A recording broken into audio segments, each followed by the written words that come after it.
Motion to return to open session. So moved. Okay, any discussion? All right, roll call vote. Carla? Joe? Here. Lizzie? Yes. Renee? Yes. Corey?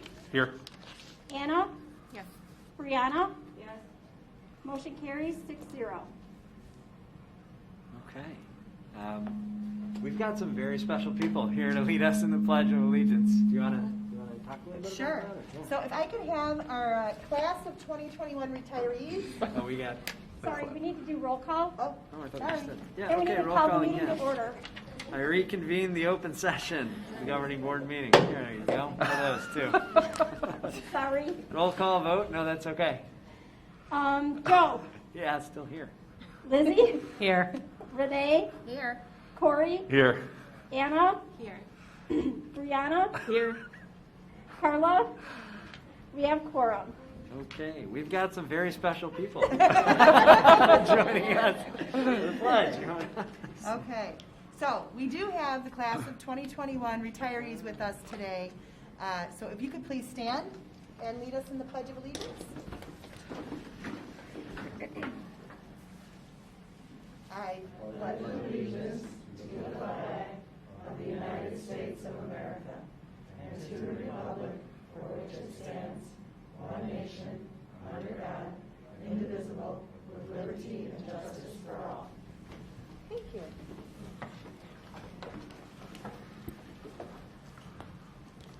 Okay, thank you. We're on to approval of the agenda. Can I get a motion to approve the agenda as presented? I move to approve the agenda as presented. Second. Any discussion? Roll call vote? Lizzie? Yes. Renee? Yes. Corey? Yes. Anna? Yes. Brianna? Yes. Carla? Joe? Yes. Motion carries 6-0. Okay, so we start with our superintendent's showcase. The administration will acknowledge and celebrate and provide the retirees with their gifts from the Board of Education. Yes, so good evening, everybody. Not all of our retirees were able to be here in person tonight, but we wanted to make sure you all got a chance to know about the honorees that are here and are not able to be here. Tonight we're going to celebrate the numerous contributions that you've made to Life in the W with a short video. In the slides you're going to see some favorite memories, some proudest moments, advice to colleagues, and well wishes. Some of the retirees thanked their coworkers, some shared some funny stories, and commented how meaningful it is to be part of such a diverse district, and almost everyone talked about the memories and the connections that you've made throughout your careers here with us. So with that, I'd like to enjoy the video. Autographs afterwards.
is for those who inspire us today, who always lend a helping hand to help show us the way.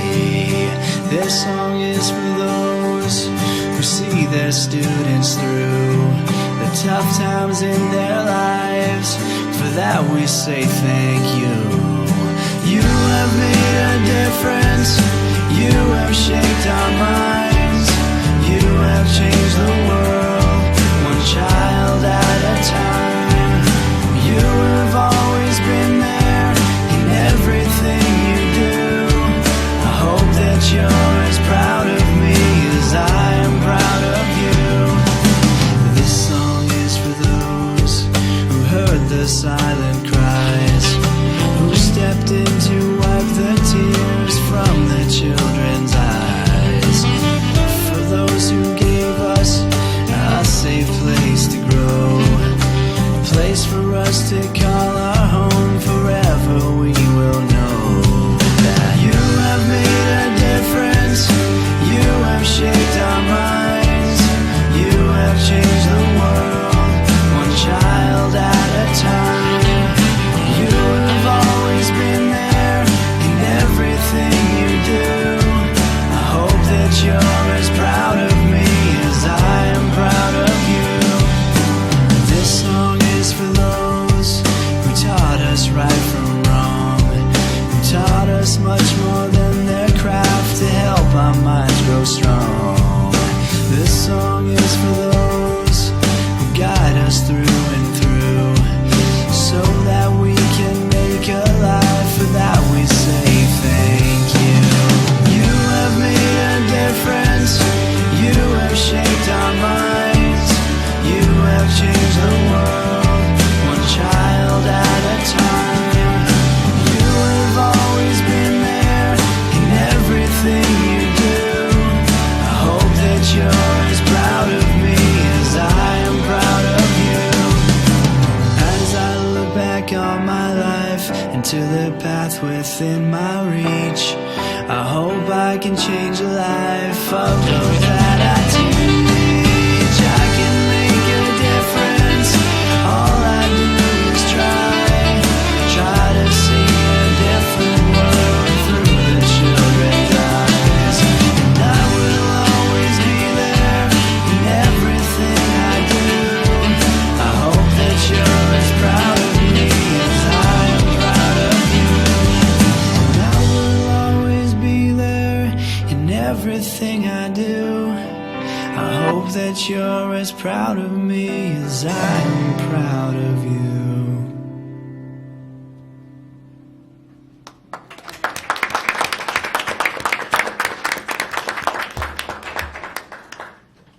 That turned out wonderful, and that was done by the retirement committee that put those together. That was wonderful. So, thank you to the retirement committee who did that.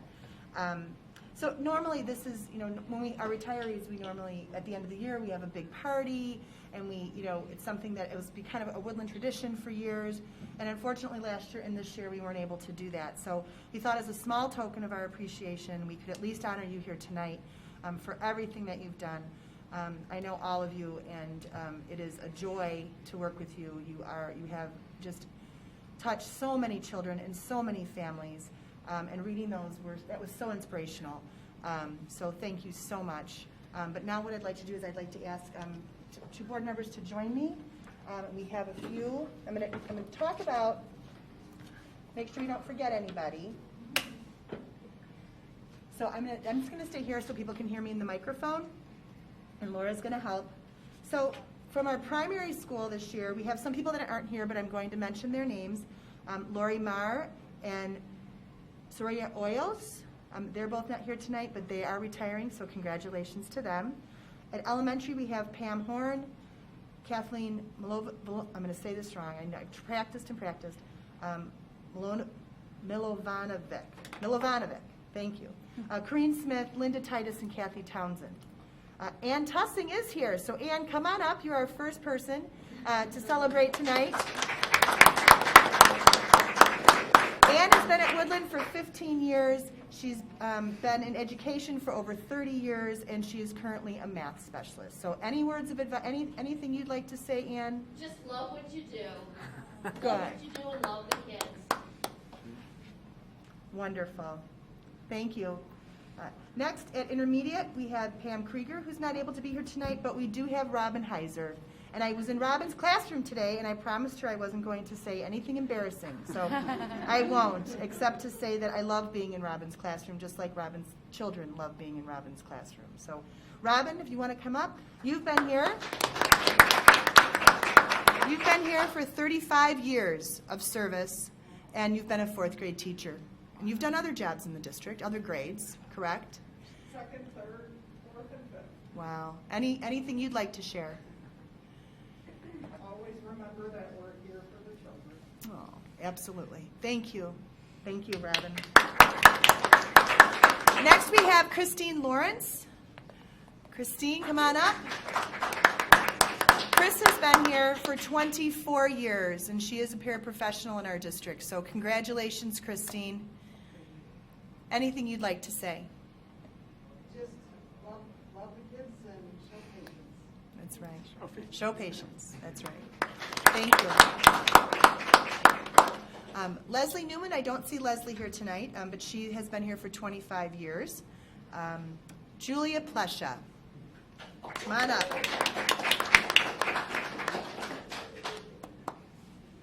Julia has been here for 25 years.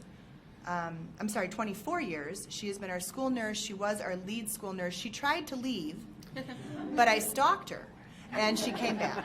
So we knew we needed Julia back, and she came back. So congratulations, Julia, and thank you for everything. Any words of advice, anything you'd like to share? I say just do the next best thing. Good. Well deserved. Okay, Kathy Shinners. Kathy has been here 34 years, and she's a 5th grade advanced language arts and math teacher. So any words of advice for us? At a workshop a couple years ago, I learned the platinum rule, which is treat others the way they would like to be treated, and that really resonated with me, as opposed to the way I think I want to be treated isn't always the way they want to be treated. That's And I think right. that's a good lesson. It's a great lesson. Thank you. Okay, Janet Spencer, come on down. Woohoo! 36 years of service. Janet's been a special education. Have you been a special education teacher the whole time? Yes. Wonderful. I was walking by Janet's room today, and she was too busy with her children. She had no idea I was even there. So that's how Janet's days are all the time. But Janet, any words, anything you'd like to share? Oh, I'm just fortunate to have such wonderful colleagues in our building, so they help us survive day to day. Yes. Congratulations. All right, Dr. T. Tim Terrell, come on up. Tim has been here for 25 years. Tim, did you start, were you a social worker here, and then you, yes. So Tim was a social worker, and then he left and he came back as an assistant principal, correct? Yes. Yes, and he's currently at the intermediate school. Anything you'd like to share with us? No, just it was an honor and privilege to work here. It was an honor and privilege to have you work here, so thank you. Okay, next up we have Ginger Winky. Ginger has been here for 23 years, and Ginger is a social worker. So Ginger, we needed you more than ever this year, and thank you for everything you did. It's a great year for you to take a little time for yourself and for your family, so thank you so much. Anything you'd like to share? Thank you very much, and be kind. Be kind, that's right. Very good. We have, at the middle school, we have some people that are not here this evening. They're not here this evening. We have Tony Ripple, Judy Ryan, Kat Shea, and Hilda Roman. And in transportation, our transportation department, Marsha Luna, Bill Ersbro, and Dr. Vandenbroek, who is not here. Some of these people retired during the year, so they're not here either. But again, I can't thank you enough. Congratulations on behalf of all of us here. you've given your lives to Woodland, and you've made impressions with everybody. Each one of you has made an impression on me. There's many, many times when people aren't looking, when you don't think people are looking, and they see what you're really doing, and it's amazing. So thank you so much. And board members, is there anything you'd like to add? I want to thank you in from a couple of different perspectives. First, as a teacher, I think it really takes a special person to go into education, and it takes a really, really special person to stay in it, right, and to retire from it. And watching, the video and seeing all of your wonderful words of advice and all the many ways that you've helped our students over the years and been the heart of Woodland. I really, really appreciate that. And as a dad, because my kids loved you, and would talk about how many positive experiences they had with those of you who they were fortunate enough to be with. And I'm just so appreciative of that because I'm their dad. And all I want is for them to have positive experiences in the classroom, and with you they did. So thank you. I just want to say thank you to all of you, even though I don't know each and every one of you personally. I remember moving to this district thinking, oh my God, it's just way too big. I came from 56, and I thought my kids will never make it in this district. And each one of you have touched my kids and just made everything just so smooth. Down to Dr. T, I remember coming in, I never knew you were a social worker, but I remember coming in one day saying, I don't know Common Core math, how could you guys give my kids Common Core math? And you said, calm down. And I'm like, I can't even help my kids do homework. And you said, we'll get somebody to help you. Calm down. Now I know why you were able to calm me down. But it's those things that you all probably don't even know that you do on a daily basis that helps parents like me and my children and other children in the district. So thank you. Thank you for your time. Thank you for your service. Thank you for caring about our kids. So for you, it may have been, you're just on your job, but you don't even understand how your job has impacted our families and our communities. So thank you. And thank you for all your years of service. And just I have to say, as a district, I think we need to be proud, and it's a true testament to the district that we have such longevity of staff members. So, they truly love what they do. They support each other. I think that's got to be the key to having people stay in a position longer than I can ever imagine working somewhere. So thank you. I'd also like to say, kind of similar to Renee, that we moved here from a much smaller district, and we're very concerned about, how our kids would fare. And one of my kids landed in Dr. Heiser's class, and it was a very good place to land. And we felt very, she just brought us in, and it was a really good experience. So watching that video was very inspiring. It's a good reminder of all the, the best of the reasons that all of us are here. And thank you so much for your service. We really appreciate it. Thank you again for everything. Obviously, you'll remember this is the most interesting year of your career. So thank you for sticking it out and counting down the days until you're. So enjoy your time off. I'm very jealous. So. I'd just like to say that in running for the board, I've used the phrase, make Woodland the best it can be, and it's because of you. You're doing the daily grind. You're interacting with all the kids, and it's you guys who are making our district great. Wonderful. So thank you so much again. I just one more round of applause.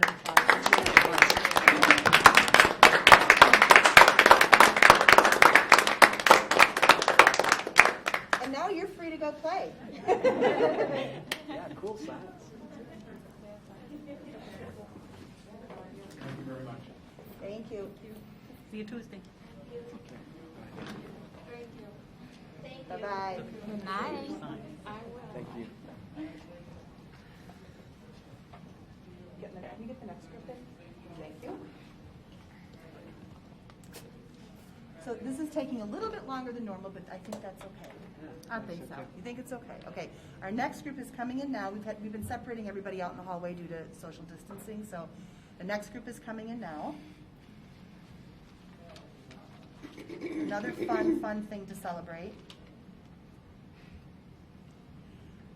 And Corey and Anna, can you help Laura with this one? Thank you. Sure. Now, or I think she- Come on in, have a seat. We don't bite, I promise. Yeah.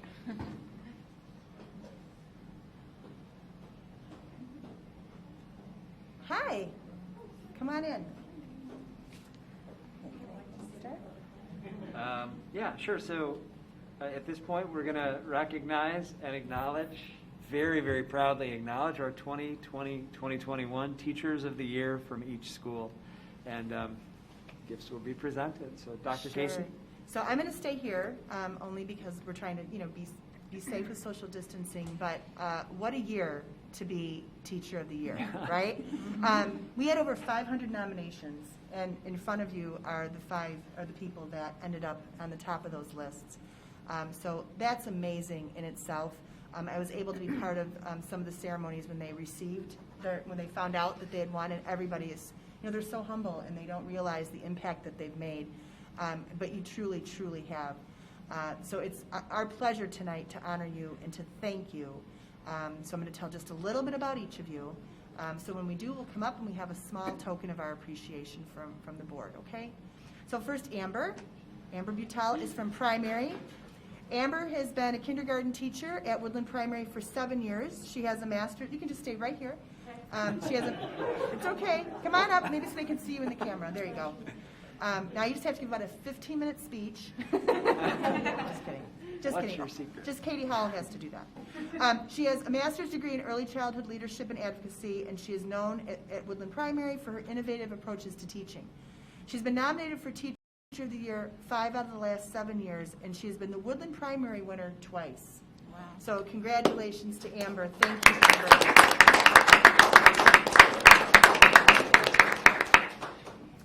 Next up is Jeb Fleming. Mr. Fleming began working in special education as a paraprofessional in Lake Forest. He came to Woodland in 2013 as a paraprofessional and continued to pursue his dream of becoming a teacher. Once he completed his master's degree in special education, Woodland hired Jeb as a resource teacher at the middle school. He then moved to Elementary West as an instructional teacher, where he is well loved by students, families, and colleagues. In his time at Elementary West, Jeb has also been a team leader and a mentor to many new staff members. And when Jeb got his award, I was lucky enough to be in his classroom, and it was funny. So if you want to tell the story, you can tell the board the story. There's nothing like Lori Casey showing up in the middle of your math center to like throw you completely off. Yeah. So when he was, I said, I need to see you in the hallway right now. And he just, that's terrifying. he was terrified. And so then I needed to see him because I needed to tell him that he was Teacher of the Year. But it was cute. His kids were involved in it, but also he felt there were so many teachers, and we all agree, that worked so hard this year, that were so deserving, and he spoke about that a little bit too. So anyway, so congratulations. Katie Howell. Katie Howell was our Elementary West winner. Elementary East winner. Katie is, I know that. Katie is a first grade teacher at Elementary East, and this is her 19th year of teaching. The overwhelming sentiment in her Teacher of the Year nominations is that she always goes above and beyond for her students, especially this year during remote learning. She treats each child with respect, and she teaches her students to respect each other. Katie always tells students that it's okay if you don't know it yet, and she reinforces this with her class mantra, which I know is we have grit and we won't quit. So that's what she teaches the little ones. Katie has been a leader in so many things in our district. Invites me over, last year before this, invited me over all the time to say, look what we're doing now. Look what we're doing with restorative practices. Look what we're doing. We can do it. We can do it. We can do it. Katie's inspirational. So congratulations, Katie.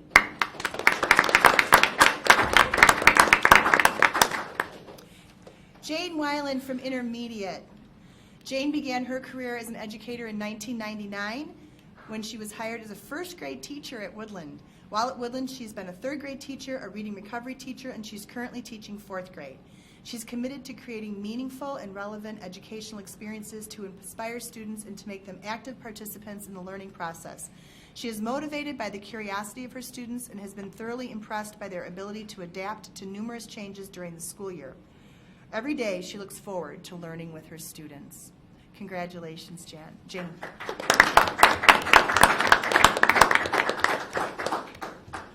And last but certainly not least, our not only the middle school teacher of the year, but the Gurney teacher of the year, Mrs. Joy Barb Connect. So Joy and I have known each other for 20, well, I don't know how that happens because we're like 20, but we've known each other for a long time.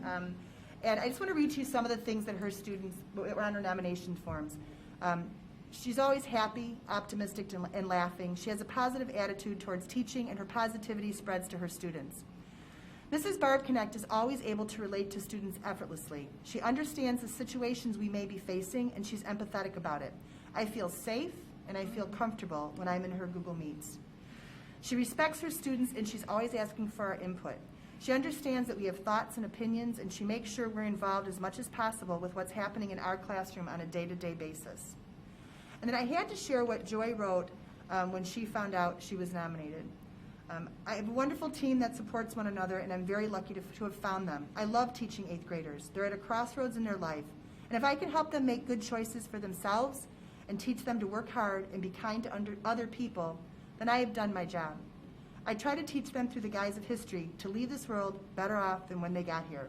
I hope I'm doing that. That's right. You are That's doing just that. right. Yeah. Congratulations.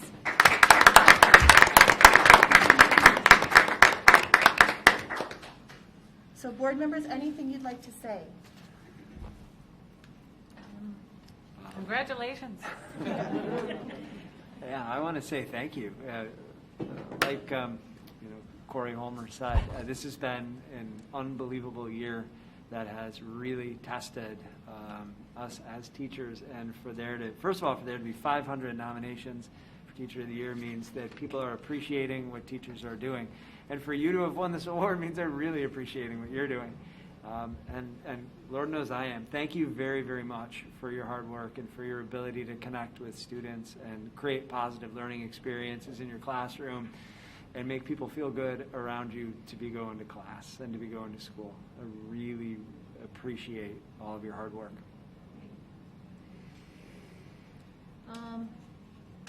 I will say thank you is not enough. Yeah. I'm a mom. I have 2 kids at home doing remote learning. And every day, I want to give up. I do. And I'm on the school board. And the homework, it makes me want to just, oh God.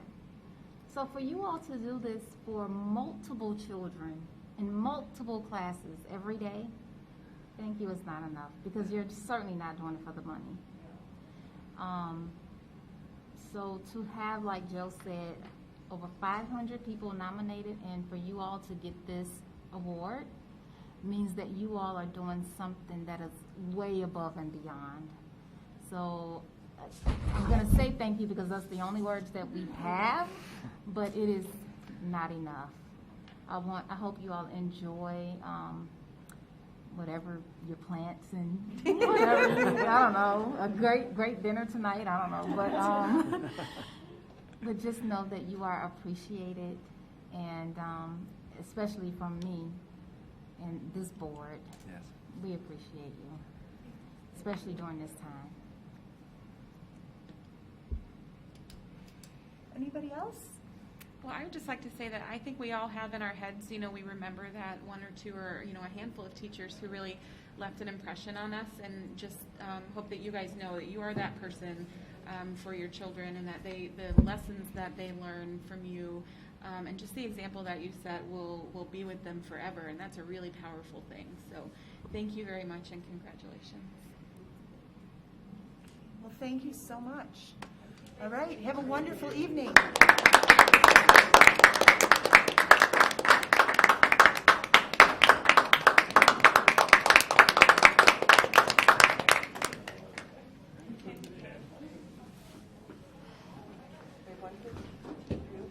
Okay.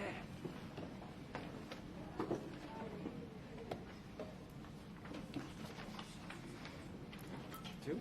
Two? Okay. Two? Did you say three? Two. All right.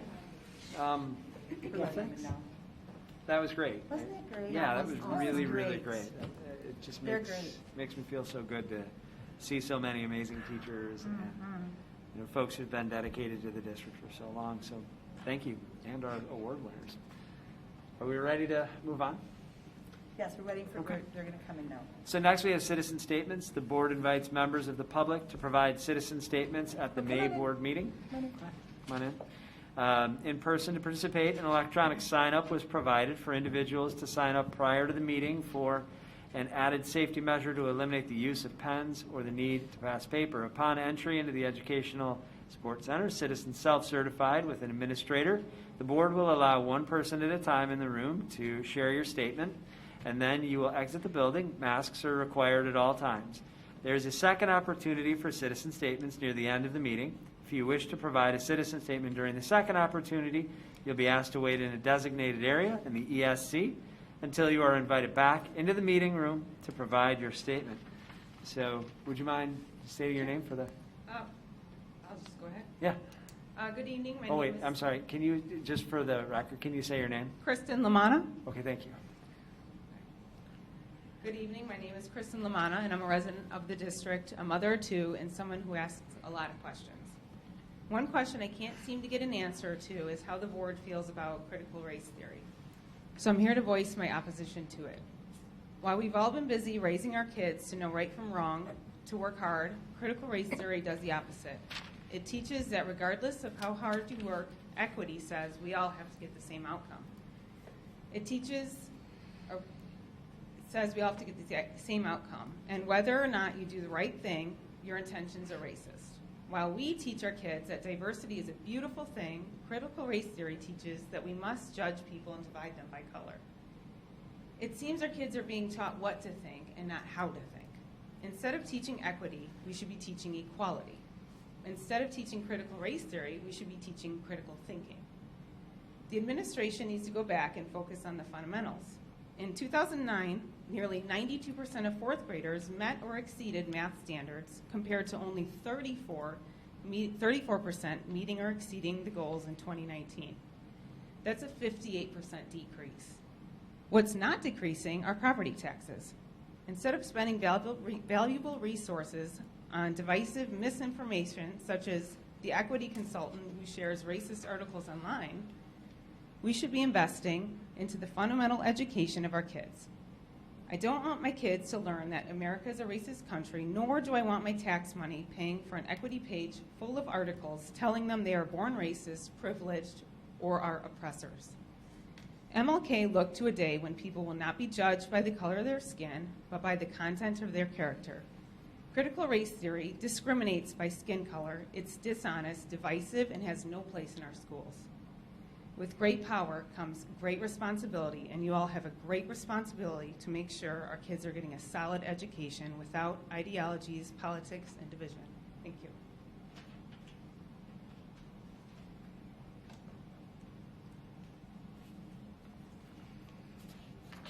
Okay, next we have Lynn Ulrich.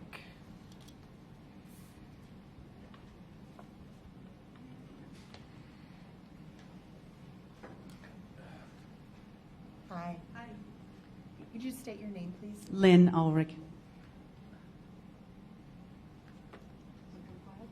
Yeah, go ahead. Okay. So I'm a mom. My daughter's graduating this year, and I have a son that is going into 7th grade. I've loved Woodland for years, loved the teachers. My daughter was principal for a day. I've been a room mom for years and years, so have a lot of good things to say about it. I wanted to talk a little bit about masks and vaccines today. I'm an anesthetist. I've been working with airways for 30 years. I monitor oxygen, carbon dioxide, vital signs on patients. I have them come in with masks on. I take them off, give them oxygen, so I'm very well knowledgeable about airways and oxygen. A lot of people say, just put the mask on. It's good. Put it on. It saves lives. Well, I'm going to go over different reasons why it's not good. There's multiple reasons. It increases your risk resistance on inhalation of every single breath. Every single breath that you breathe in against the barrier takes more effort, more stress. Every time you exhale, you've got to get that air past the barrier. That is stressful. It decreases the amount of oxygen. People who have these puffy masks, it traps carbon dioxide. Carbon dioxide you exhale is 4%. Inhaled carbon dioxide in the air is 0.038%. It's a huge difference. Every time you inhale that carbon dioxide, you're diluting the amount of oxygen you inhale. That increases stress, right? Stress increases your adrenaline and cortisol.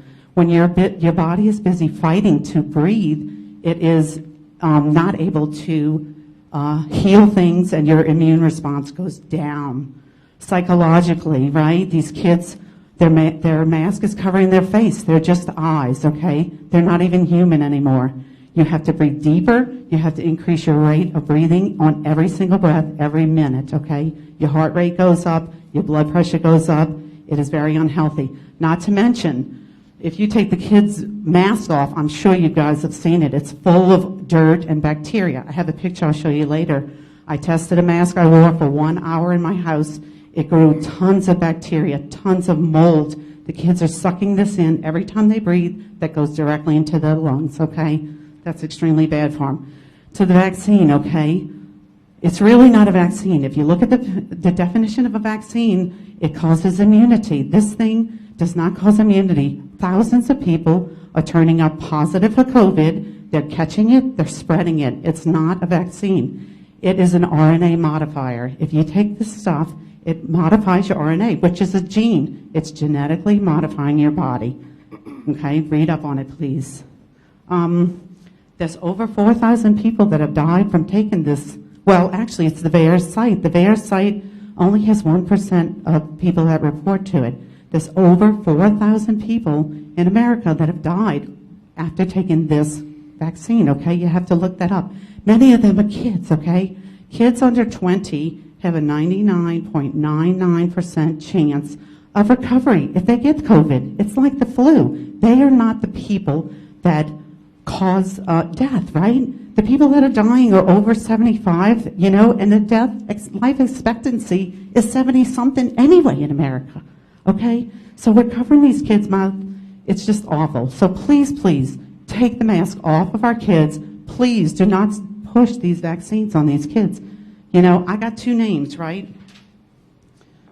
Cameron Thomas, 16-year-old Wisconsin girl. She died 11 days after getting this shot, okay? Blood clots.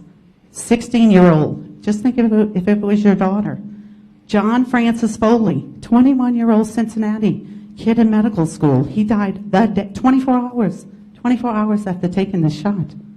I mean, this stuff is really bad. Please look into it more. Thank you. Thank you. All right. Can I just say something real quick? I'm not sure what our mask policy is for the building, but can we take a look before we let people in? They're wearing mesh masks. They're not wearing 2-ply or anything. They're wearing see-through masks. I mean, Sure. I know we have a policy in that we're wearing masks in public, like we're wearing masks inside.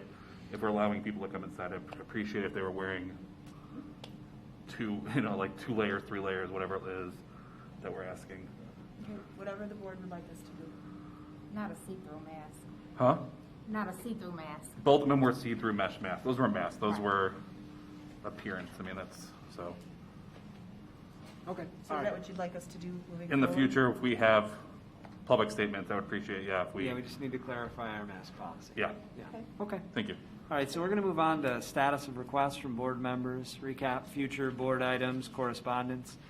The first, correspondence to the board and direction on response. There were several correspondences to the board for the month of May, one of which required a response from the board, Kristen Lamanna. Draft response has been provided. See any need for changes? I don't.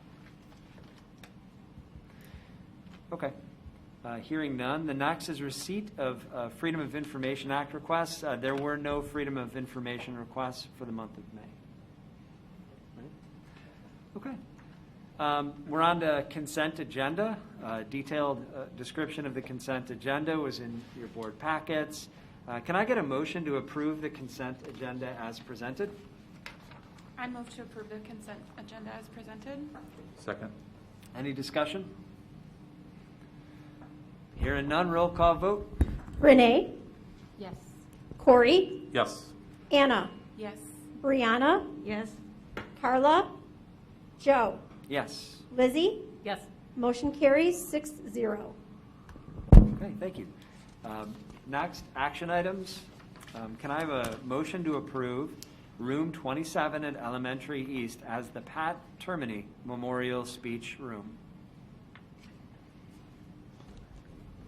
So moved. Second. Okay, any discussion? Would you like to? I'd just like to say on behalf of her husband, I'm sure he'd be very grateful for this on behalf of Pat, who I'm sure is probably watching this board meeting now.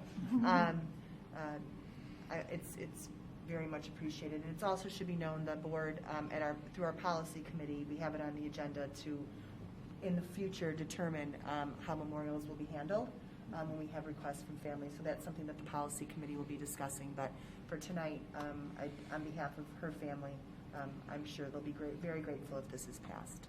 Very special. Any questions? Okay, roll call vote. Corey, Yes. Anna, Yes. Brianna, Yes.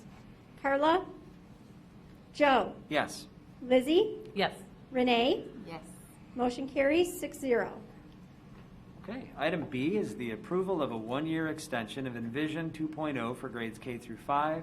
Can I please have a motion to approve the purchase of Sava's Envision 2.0 2016 at a cost of $107,137.08 for the support of math instruction for all kindergarten through 5th grade students? So moved. Second. Discussion? Anything to? No? No? Okay. Roll call vote? Anna, Yes. Brianna, Yes. Carla, Joe, Yes. Lizzie, Yes. Renee, Yes. Corey. Yes. Motion carries 6-0. Okay. Item C, approval of one-year Glencoe math for grades 6 through 8. Can I please have a motion to approve the purchase of McGraw-Hill's Glencoe math at a cost of $49,317.30 for the support of math instruction for 6th through 8th grade students? So moved. Second. Discussion?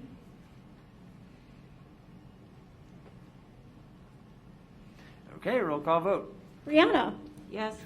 Carla, Joe, Yes. Lizzie, Yes. Renee, Yes. Corey, Yes. Anna. Yes. Item D, the approval of IASB delegate assembly resolutions. Can I please have a motion to approve the submission of the 2021 delegate assembly resolutions as presented? So moved. Second.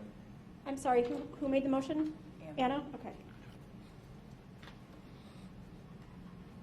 Okay, we had a second? Yes, Okay, got Corey. it. All right, so I know that this was in our packets. Any discussion, Dr. Casey? No, this was something that we discussed last month as a report. It's the resolution that we would be putting forward to the delegate assembly regarding state authorized charter schools. Okay. I just have one question. Have we put these forward before? Yes. And they've not been adopted? No, they always are. They are. Oh, okay. They have been adopted. Okay. So, can you, for our new board members, just what an IASB resolution is and just a quick explanation? I'd rather get a little more background and write it up for you. Yeah, And I'm that's happy great. to do that. That But sounds great. basically, the Illinois Association of School Boards every year at the annual school board conference, every districts can put forward resolutions that they would like IASB to adopt. And so it's over a multitude of subjects. And this has been our subject, and then it's voted on. And a lot of times people will ask us questions. But Carla goes, as you can have one delegate, and Carla is the delegate for the board. She goes and is there in the delegate assembly, and it's voted on if it's going to be. And then later on, you'll see closer to the conference, this board will see if we agree, if you agree with the different resolutions that are coming through. So you'll see all of them prior to the conference itself. Yeah, it's important we So maybe I don't continue need to our. write that. No, yeah, no, that was great. Yeah, we continue our advocacy on behalf of education and issues that are really important to the district. So, okay. Other questions? All right, roll call vote. Carla? Joe? Yes. Lizzie? Yes. Renee? Yes. Corey? Yes. Anna? Yes. Brianna? Yes. Motion carries 6-0. All right. Now we're on to reports and discussion items. The first item A is a I written. think we missed one. Did we miss one? E. Oh, the school calendar, I'm sorry. Item E is the approval of the final school calendar. Can I get a motion to approve the amended final FY21 school calendar as presented? So moved. Second. Discussion? I'm sorry, who? A second. And who made the motion? Brianna. Brianna? Sorry. Sorry, It's it's my okay. fault. No, I missed it in the first place. That's on me. Discussion? Roll call vote? Joe? Yes. Lizzie? Yes. Renee? Yes. Corey? Yes. Anna? Yes. Brianna? Yes. And Carla? Motion carries 6-0. Okay. I just wanted to check and make sure our resource officer was here, and he is here. Is that correct? Okay, can you have him come in? Oh, okay. We want to get the PowerPoint set up. Sure. If you want to start and Yeah, absolutely. So now we're on to reports and discussion items for real this time. Item A is a written report and presentation of the school resource officer position. A written memo was provided by the Assistant Superintendent of Education, Bob Machek, regarding the duties of the school resource officer. Dr. Machek and Detective Matt Neufeld, Woodland School's resource officer, will provide a brief presentation for the board and answer any questions the board may have. Dr. Machek, is there anything you'd like to say before we get started? Yes, thank you. As Dr. Neufeld is coming in, I just want to say, as a first-year administrator here, Matt has been extremely helpful to me, even during the pandemic, in terms of working with the principals of each of our buildings to make sure that we've met all of our safety standards. And he has been there to run the safety drills, including a lockdown at each school, and then to provide feedback as to how we could be better, how we could be faster. With our safety committee, Matt's been instrumental, particularly in helping us understand some of the needs that our community is presenting with outside of school, and some of the things that families are asking for in terms of assistance. It's just been a really great relationship, and it's been very nice to get to know him and to see what a wonderful resource he is for our district. And I do want to add, at the beginning of the pandemic, when our schools were not open in person, we were remote, I believe the Gurnee Police Department, we were not paying for you at that time. So they contacted us and said we weren't paying for you at that time, I believe. So that was really a great community partnership where Matt was always still on speed dial for us, but they were having him do other duties.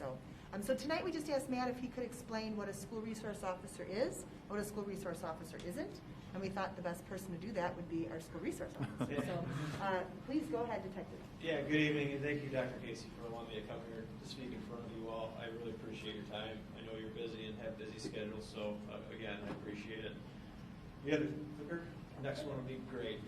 So the first thing I did, I guess, was, my name is Matt Neufeld, and the first thing I did when I was accepted into this role, I interviewed at our police department among 4 other awesome candidates, and thankfully I was selected.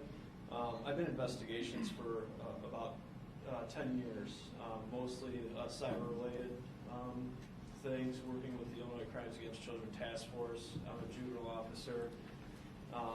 And those are just a few of the things I do. I was called out a lot for calls at the school, so usually other school resource officers would contact me in investigations to help them out with different cases. So I was at Woodland a lot prior to being in this role.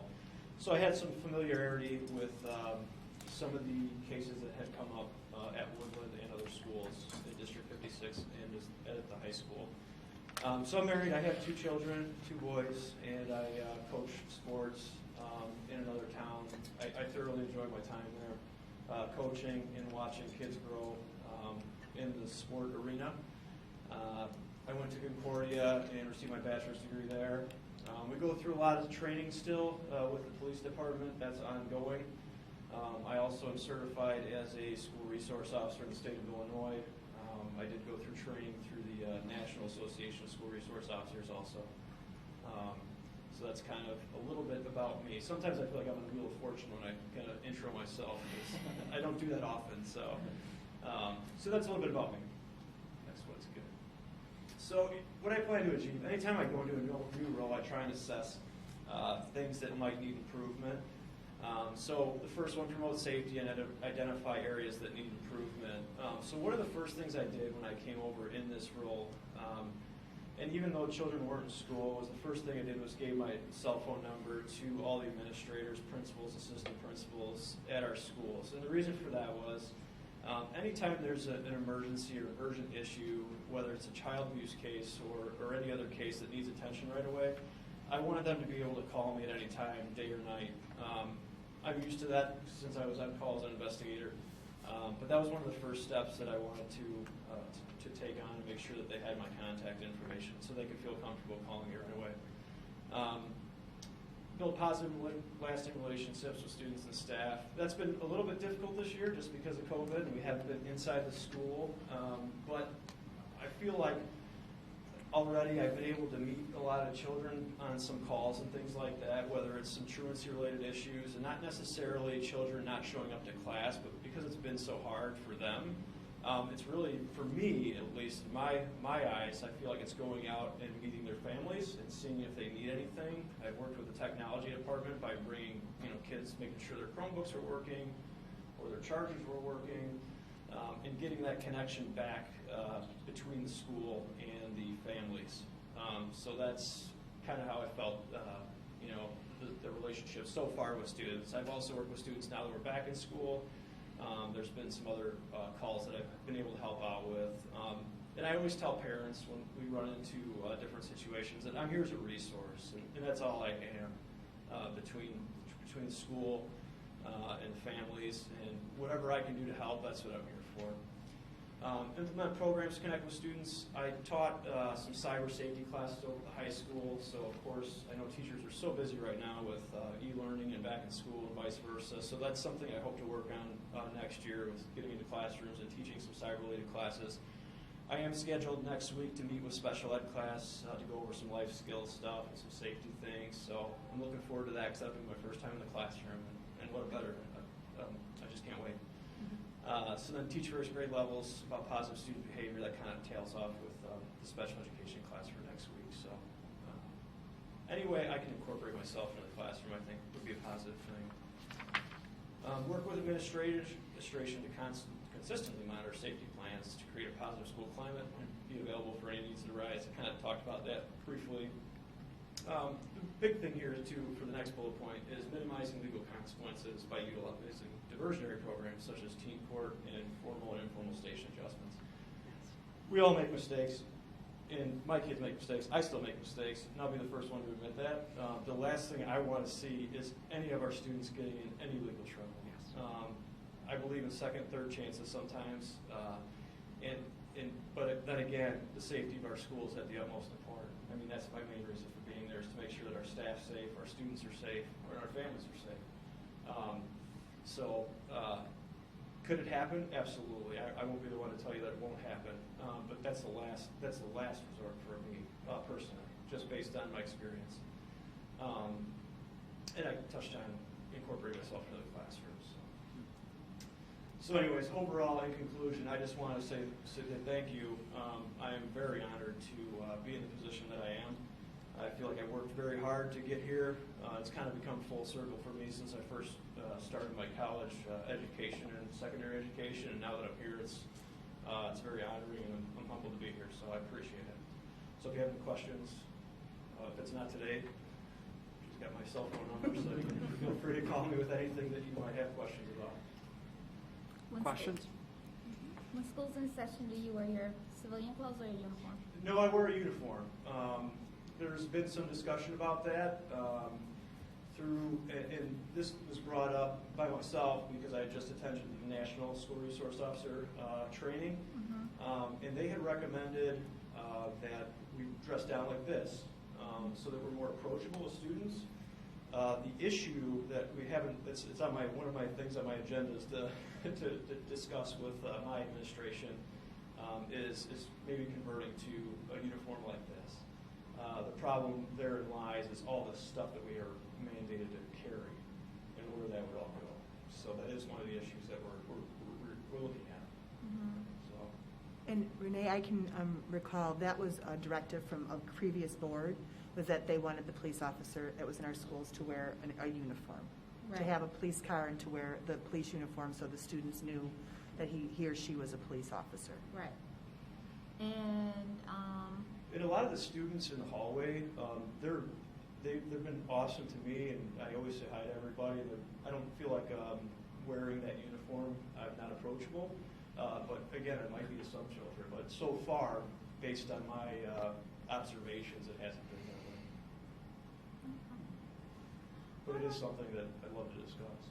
me too. I feel like Lori picked you out to keep me quiet. What?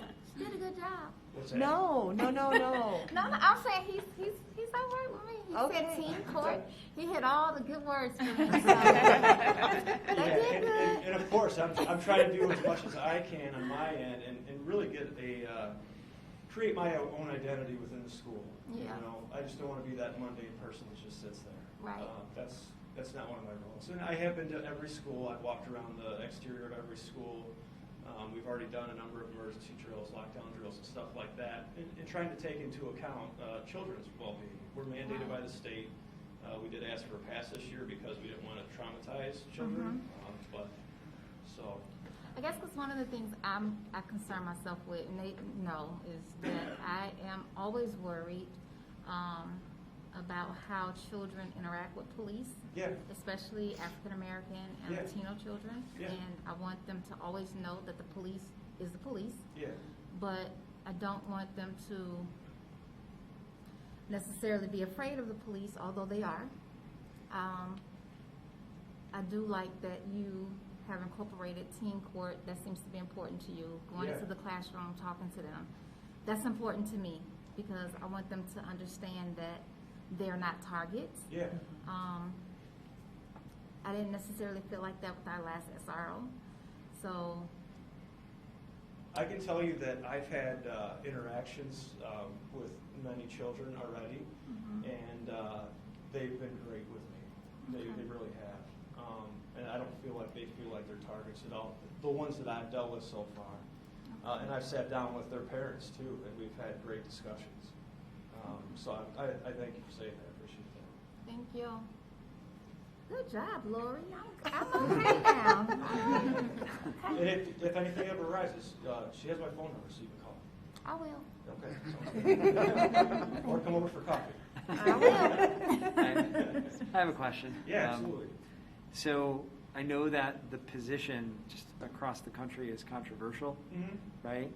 And I know that I don't mean to make this sound like a job interview, but I want to talk about the position. But I also am curious, what about the position, right, makes you want to do this work, right? How do you see the position as a valuable, resource for our school and a really valuable thing for our kids? Like, what about this do you like? Yeah, so the biggest thing, of course, is safety. I want to make sure that I call them at work, I call them my kids, right? Because they really are. I want to make sure that my kids are safe as well as your kids are safe. And that's my number one goal for being in the school, along with our staff, along with our families. So that's of utmost important to me. Secondary, I think getting in the classrooms and really teaching kids. I mean, we want to steer them clear of getting in trouble. I mean, that's my main goal. and that's why I taught over at Warren. There were some issues that arose at Warren, and I won't get into specifics, but a lot of them were cyber related, and that's why I thought it was a good time to step foot in. I stepped foot in an auditorium with tons and tons of children, and I gave a presentation on cyber safety and sexting and things of that nature, because I don't want them in trouble. I want them to make sure they make the right decisions before they make a decision where they might not know if it's right or wrong, right? Just as we do as parents. We want to be good leaders, good instructors for them to ensure that they're doing the right thing all the time.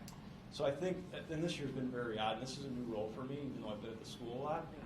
But I think getting involved with the classrooms and getting involved with as many kids as I can, and of course we might have one or two that don't. There was a time at Warren where I gave an hour-long presentation, and a week later they made the absolute wrong decision, and that person was sitting front row in front of me. But overall, I think if I can get as many kids and talk to them, about making right decisions, whether that's life skills in front of special ed next week, or that's in front of a group of 8th graders, but talking to them about phone safety, so that's my main goals. Okay, thank you. Other questions? I don't have a question, but I have a comment. I really love the component of going into the classroom. I can't hear you, I'm sorry. I really love the component of you going into the classroom because, when I was in school, when I was teaching, you only dealt with the school resource officer if you were in trouble. Sure. So this is giving all the kids access to you. So if they don't feel safe, they know they can go to you.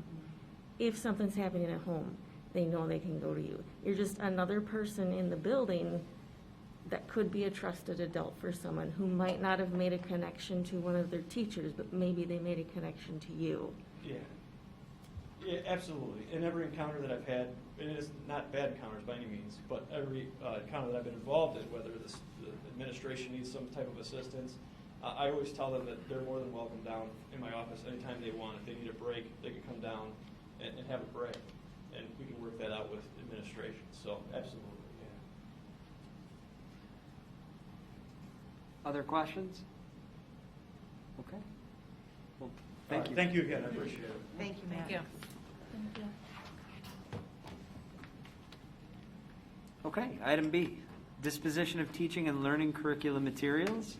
So we were provided with a brief write-up in compliance with Board Policy 480, disposition of district property, regarding 450 library materials from the intermediate library, which either have not been checked out for the last 2 years to 3 years or out of date.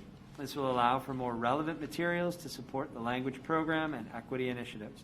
There is no value to the materials and will be donated to SCARES, School and Community Assistance for Recycling and Composting Education, an award-winning environmental education nonprofit dedicated to creating sustainable communities through innovative and hands-on education programs for schools and organizations.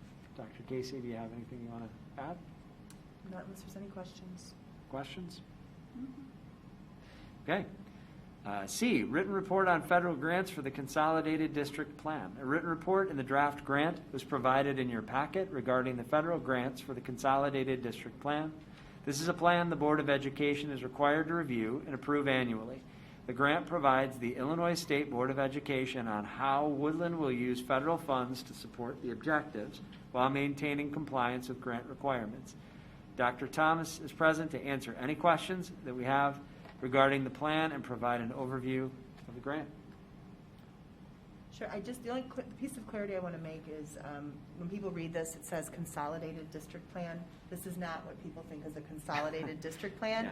So that's why we changed the wording a little bit on here to say it's a report on federal grants for a Consolidated District Plan. So if anybody has any questions for Dr. Thomas, otherwise. No questions, just a thank you to all the lengthy work and details that you put into it. Yeah, and we just say one quick thing. Really, it really is a collection of many of us working together on that grant, or really on the plan itself. So I appreciate your recognition. But yeah, I know it, and I looked at it in board book, and it's 57 pages of very small print. Yes. I don't believe a lot of you really unless you printed it out, really saw it very easily. So we'll see if we can find a better way for people to approve it next time. Okay? It's called Zoom. Okay. Any other questions for Dr. Thomas now that he sat down? Just kidding. Anyone? No? Okay. All right. So next up, we have the written report on the Head Start program. We were provided with an annual report on the Head Start program, which utilizes one classroom and 4 offices at Elementary East. Included in the attachments is the agreement between Woodland School District and Head Start. Dr. Maychek is available for any questions the board may have regarding the agreement. Dr. Casey, Dr. Maychek? Yeah. Just if there's anything, Dr. Maychek, you'd like to say or add, if there's any questions.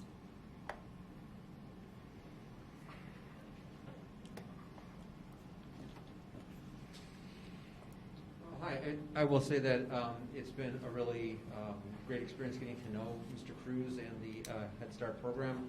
They provide a valuable service to the entire community. 7 of the 11 students currently enrolled are Woodland kids. And from my perspective, it's great to sort of get all those kids on our radar, and we can start getting the resources and supports that those children and, more importantly, their families may need before they actually start in District 50. So it's been a really good relationship, and I'm sorry I don't have a larger frame of reference because, again, as my first year, I understand in the past the enrollment has been much larger than 11, but we're certainly looking forward to working with them next year, and they're looking forward to being back. So, thank you. Okay. Next up, we have a written report on the preliminary budget. So Chris Bobak has provided a written report on the preliminary 2021-22 budget. Over the next several months, the board will review the budget multiple times prior to its adoption in the fall. Chris, you want to say a few words, or should we move right to questions? I guess, do you want me to get, you know what, I'll say a few words. This is a preliminary budget. I'd like to stress the preliminary portion of that. You'll see a report that I'll do that will be voted on and approved hopefully in June. Then also we'll do one in August and one in September. We're in for another interesting year. We're not quite out of the woods yet with everything that's going on in the world. Thankfully, our local revenues, which are our largest source of revenues, are going to return to some semblance of normalcy. So they're talking about doing distributions and collections as well as they used to do pre-pandemic, which is good because last year there was a lot of delay. They actually delayed a lot of the payments to the spring of this year, which just has not happened. That has a tendency to cross budgets, which makes them look a little bit interesting. So we're going to return to a sense of normalcy with our tax revenues. Our state revenues, in the packet you'll see that there's a little section on there that says, what if the state decides that they want to cut? Governors come out and said, no, everything's going to remain the same. They're not going to have the increase in evidence-based funding that they had promised at the onset of evidence-based funding. They haven't done that for the last couple of years, but obviously we're in a different situation financially.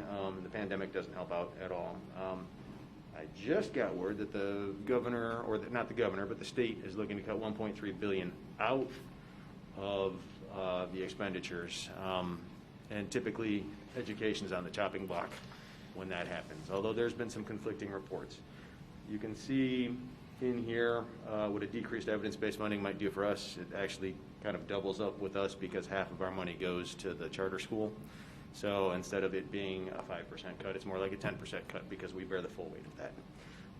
I will keep you updated on anything. Well, you'll hear from me just about every month anyway, so you'll hear all of that good stuff. Categorical grants, I had those return back to 4 payments. Last year I had them at 3. The state already is at 3 payments this year. Hopefully they get the 4th one in. That would just be fantastic for us. They'll still be behind, but they're always behind. So as long as we get the payments, and as long as they don't cut the payments out. ESSER funding, that's one of the big ones.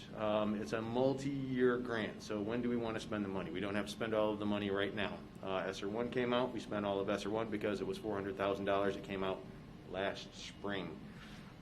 ESSER 2 is $1.7 million. ESSER 3 is estimated at $3.8 million, so $5.5 million total to spend. That's quite a bit of money. It is to be spent over the course of this year and the following year. So we do have some time to spend it, and we have time to amend each of our applications as before the deadline for each of the expenditures, ESSER 2 being in 2022 and ESSER 3 being in 2023. I can tell you right off the bat, we've had some meetings. We've met with the leadership team. We've met with the educational leadership team, obviously the district-wide leadership team, and with the union. We've talked about where spending might, what we'd like to see. And you're talking about areas where you're looking at safely bringing students back to school. You're talking about unfinished learning. You're talking about the digital divide. You're talking about social emotional. Those are the four components, the four main components that they want you to focus on. So we've created a list, and that list will probably be an ongoing list as we learn new things and maybe have some new ideas. And we just kind of not necessarily took a straw poll. We went through each of the items with each of the groups to try to determine what are our needs and what are our wants. So we're going to try to set something up for you to give you a little bit more clarity in June and let you know where we're landing, maybe not with all 5.5 million. I can tell you that I want to put as much of the things like PPE as I can into FEMA. Right now, FEMA just denied one of our grants. It was for the air purifiers. They said that technically didn't qualify, which did not make me happy.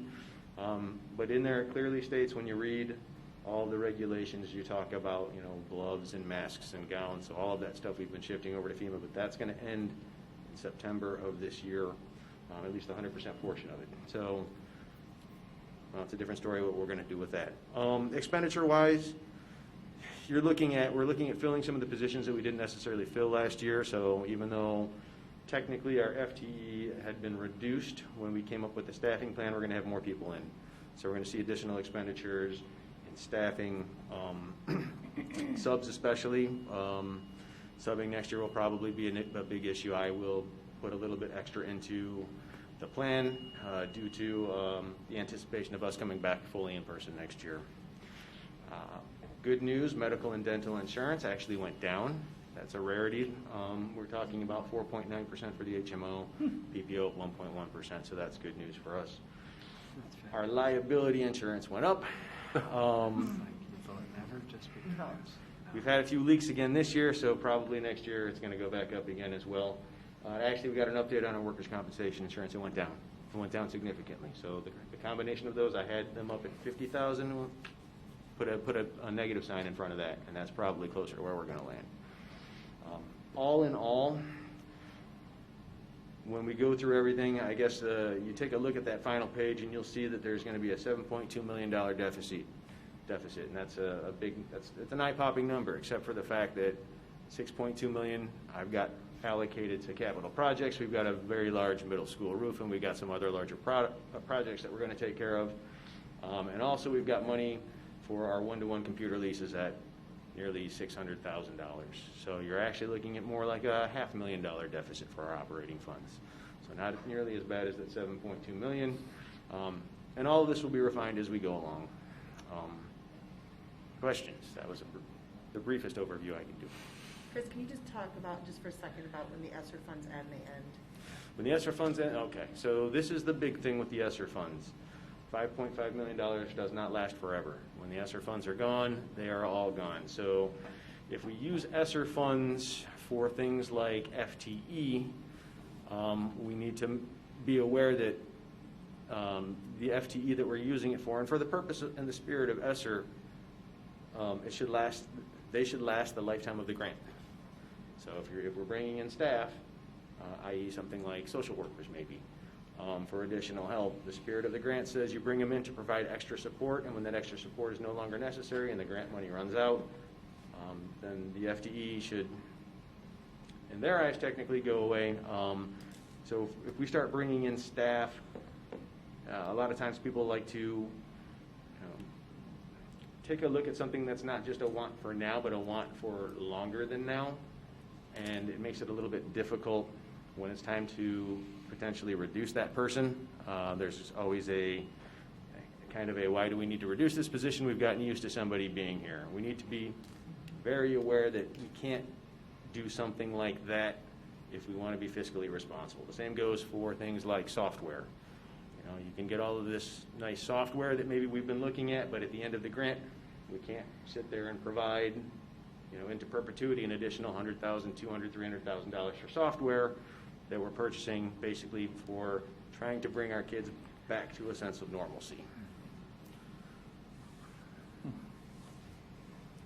Do the grants have to be approved by the federal government before you receive money, or is it kind of an application that justifies how you're going to spend it, but it's kind of for your own oversight? So it almost runs like the title grants run now. The federal government gives it to the state allocates it to the school districts. It's based off of the title grant formula. For ESSER 2, they've already given us our final allocation of $1.7 million. The application is due before June 30th of this year. For ESSER 3, ARP ESSER, the application won't open up until sometime in July. That's what they are saying. That one, actually, we have to provide a plan to the Board of Education about how we are going to open up school before they will actually approve that application. I haven't seen it yet. I'm anticipating it's probably also going to be similar to the title grant application, maybe with a little bit more bells and whistles.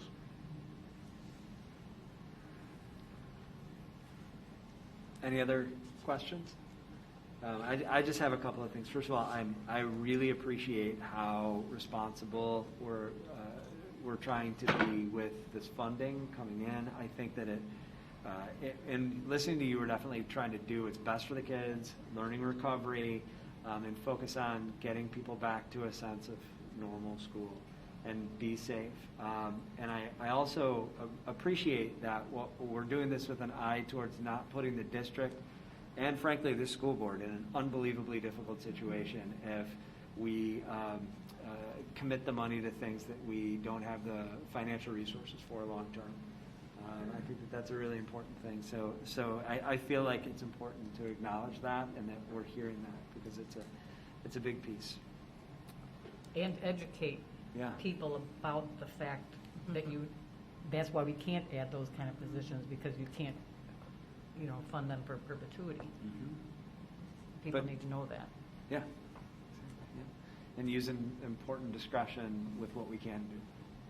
Okay. Anything else? All right. Thank you. Written report on lunches for Gurnee School District 56. We have a memo provided to the board from Chris Bobeck with background for providing lunches to Gurnee School District 56. This is a practice done several years ago, and District 56 is looking into the possibility of reinstating the program with service beginning at the start of the 2021-22 school year. Can you provide any additional information, Chris? I was contacted by 56, and the inquiry was, would this be something we would be willing to do if their board and if their analysis of their operations would allow for it. And I know I had to talk to some because I know we've done this in the past. In the report, it'll tell you how we did it. I don't think we would do it any other way. It would be just they would provide transportation for the food. There would be a little surcharge on top of it that would go into the invoice that we gave to 56.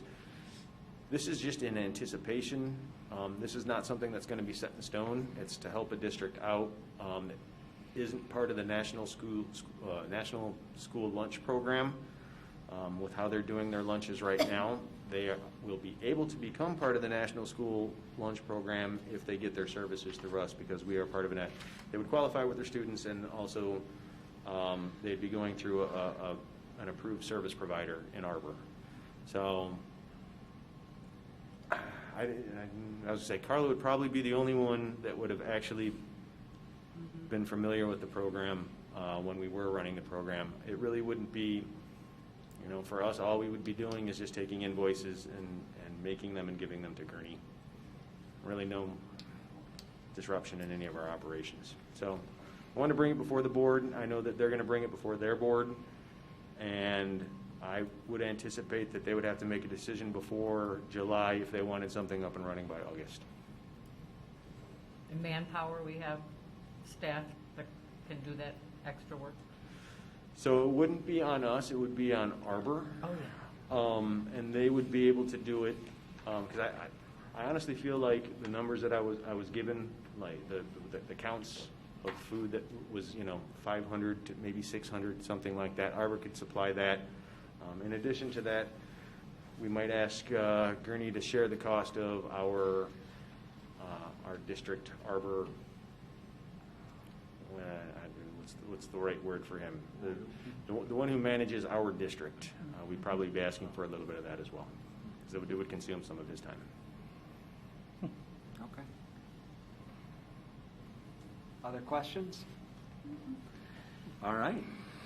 Item G, written report on hybrid learning update. Dr. Casey provided a written report updating the board on hybrid learning since April. The report includes information on the number of positive quarantine cases as of May 11th, an update on summer school and classroom relocation. She also provided information and themes on the focus groups for parents and students, which were held in preparations for the 2021-22 school year. In February, the board asked for monthly updates on student engagement, which is also included in the report.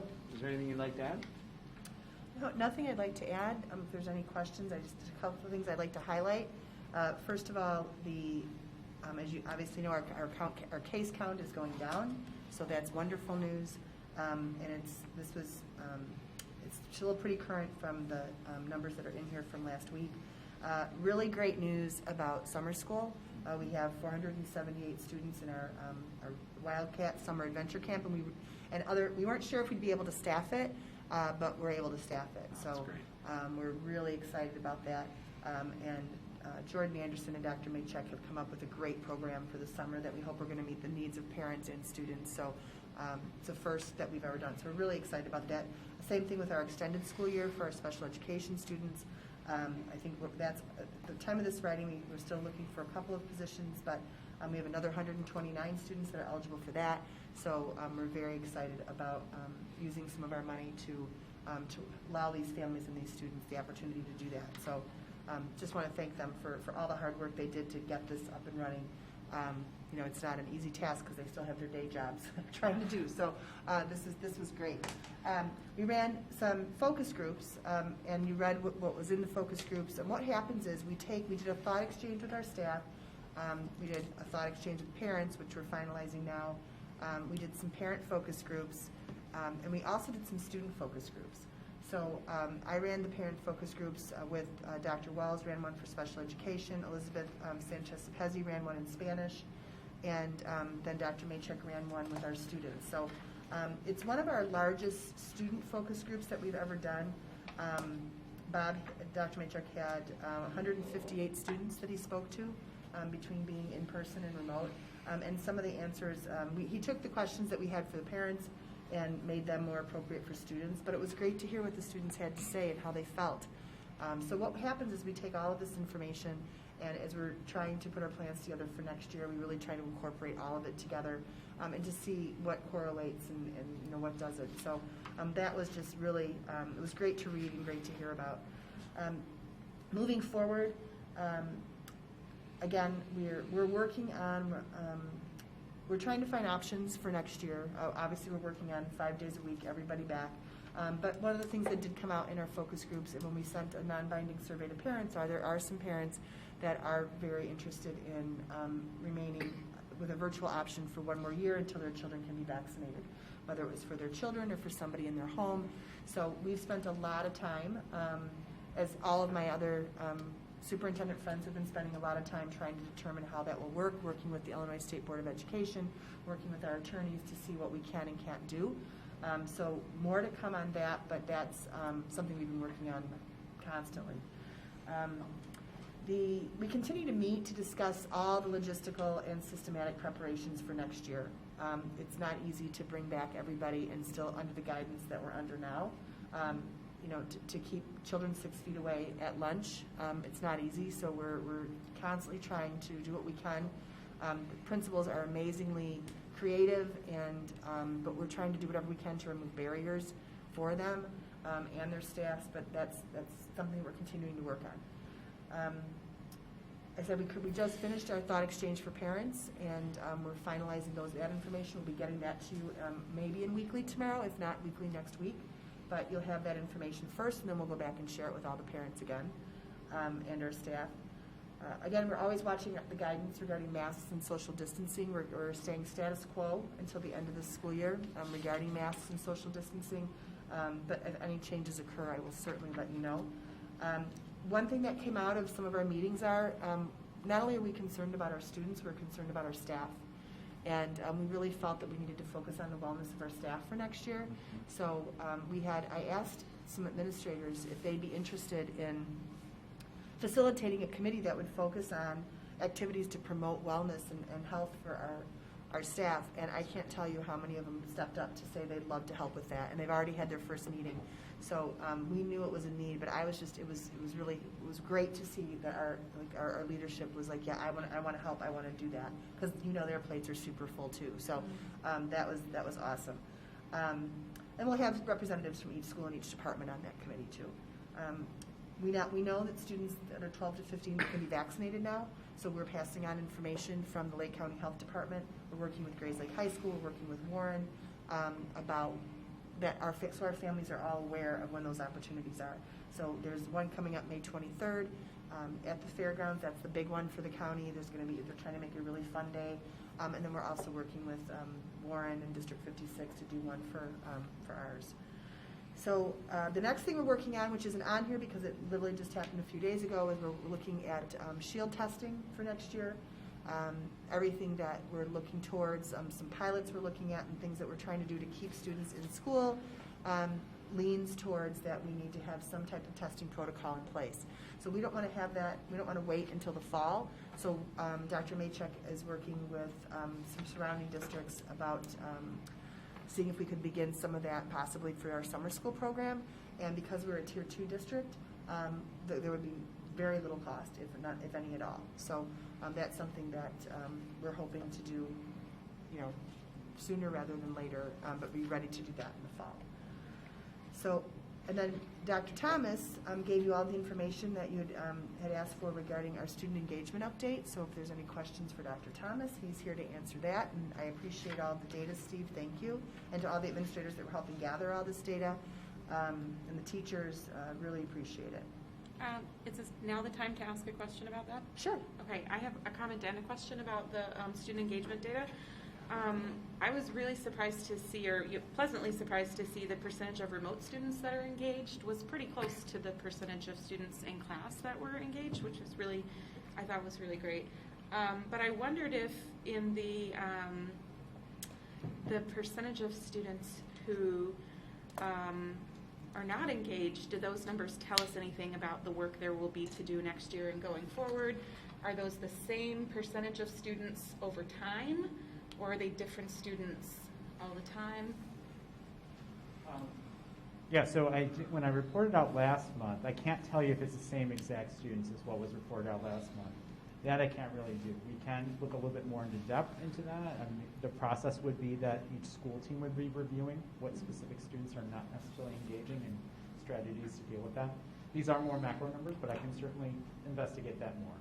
I was just curious if we already had that information, if we knew. Yeah, the tools, well, we had a few tools that we've used throughout the year. One tool we used at the beginning of the year was an individual student by student, because one of the things that we saw definitely from the end of last year was that we were not identifying individual students effectively at the school level. So we created a tool for that. And then over time, when we talked more about engagement at the board level, then I came up with these 4 strategies as a way to kind of really monitor where are we at with some kind of summary. So that's kind of, but this is not down to the student level. So I'd have to go really collect that data. Okay, thank you. I appreciate that. Other questions? I think this fits in for next year's planning you touched on. If I read it correctly, I saw that ISB and Dr. Ayala talked about everyone will be returning to in-person school except for those that can be remote. I think that they medically can't be vaccinated.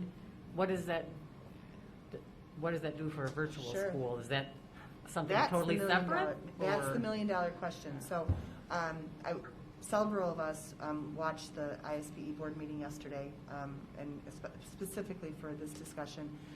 And this afternoon, the Lake County Regional Superintendent was meeting with the other regional superintendents. There was much discussion about districts being allowed to do what's best for their district and their schools, but the resolution passed that said everybody's going back to school, and unless you have the specific medical need. Right. So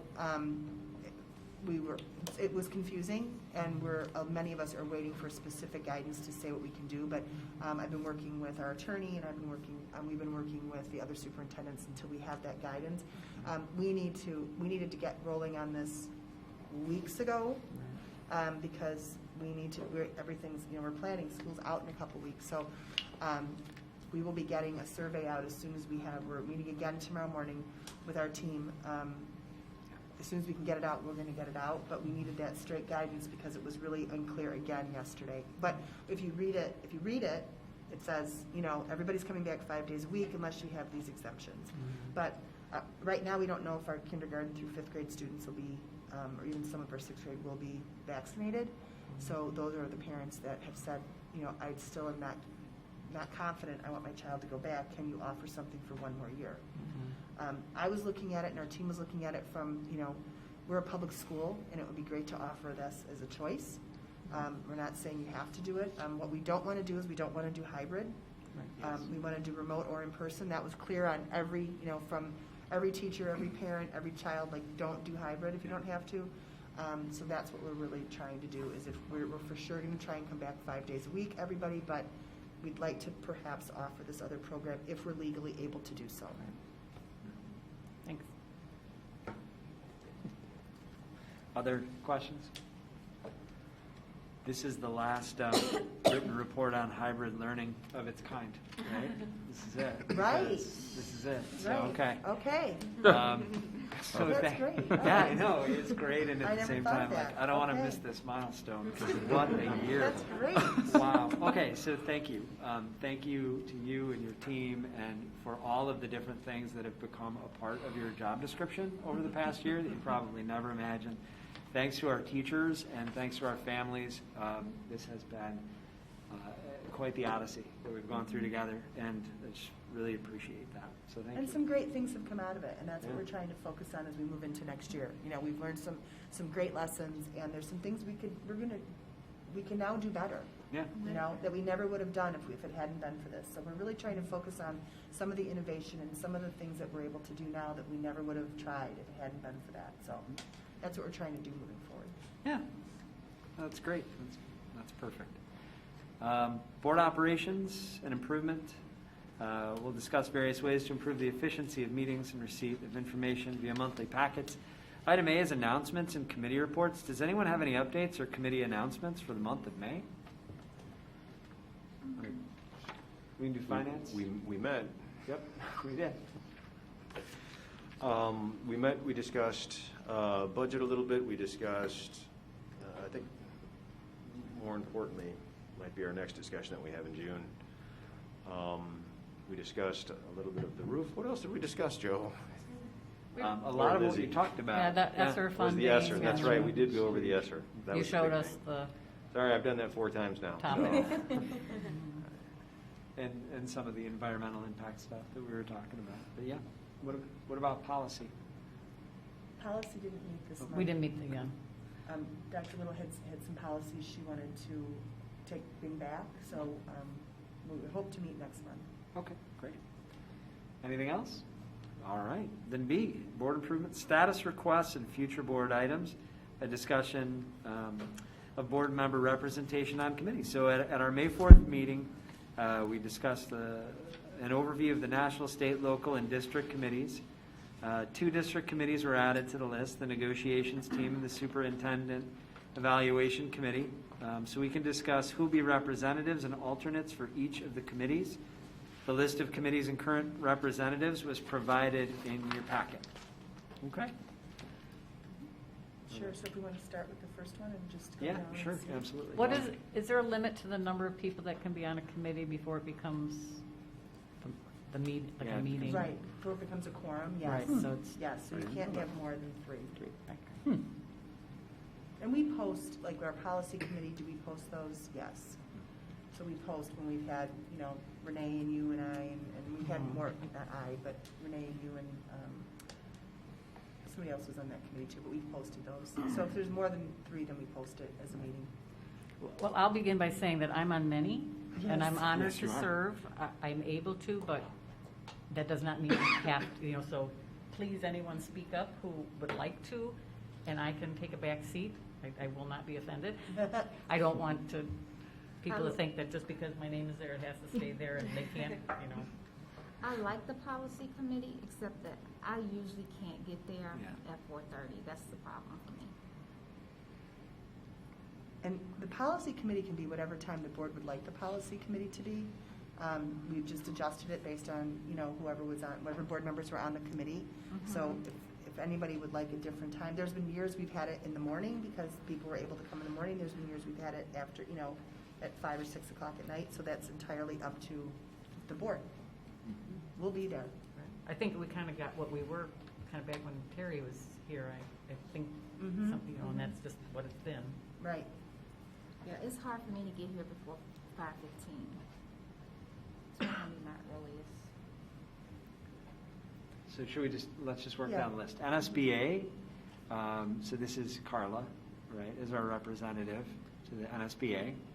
And the IASB in her role as board president. I've been the alternate.